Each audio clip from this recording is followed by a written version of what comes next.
దేశీ పరిజ్ఞానంతో అభివృద్ధి చేస్తున్న పునర్వినియోగ విండ్ రాకెట్ పుష్పక్ను ఇస్రో నేడు విజయవంతంగా పరీక్షించింది. కర్ణాటకలోని చిత్రదుర్గలో గల ఏరోనాటికల్ టెస్టింగ్ రేంజ్లో ఈ ప్రయోగం నిర్వహించింది. ఇందులో భాగంగా పుష్పక్ తనంతట తానుగా రన్వేలా ల్యాండ్ అయింది. ఈ ప్రయోగాన్ని వీక్షించేందుకు ఇస్రో చైర్మన్ కూడా హాజరయ్యారు. అంతరిక్ష రంగంలో సుస్థిరత వ్యర్థాల తగ్గింపు దిశగా ఇస్రో గత దశాబ్ద కాలంగా పుష్పక్ ని అభివృద్ధి చేస్తుంది. ఇది single stage to orbit rocket, అంటే పిఎస్ఎల్వి లాగా వివిధ దశలకు బదులు ఒకే దశలో కక్షలోకి చేరుకుంటుంది.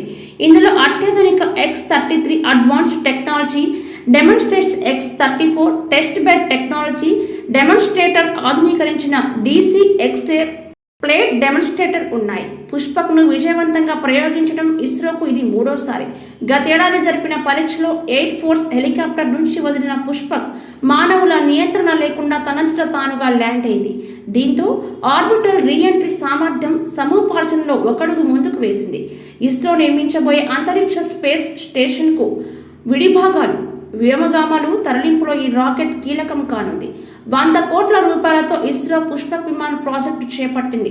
2012లో ఈ రాకెట్ డిజైన్కు ఆమోదం లభించడంతో ఇస్రో RLV-TD పేరిట ఓ ప్రయోగాత్మక పునర్వినియోగ రాకెట్ మోడల్ను రూపొందించింది. ఈ రాకెట్ సామర్థ్యాలను 2016లో తొలిసారిగా పరీక్షించారు. పునర్వినియోగ సామర్థ్యం ఉన్న రాకెట్తో అంతరిక్ష ప్రయోగాల్లో వ్యర్థాల విడుదల తగ్గుతుందని ఇస్రో చెబుతుంది.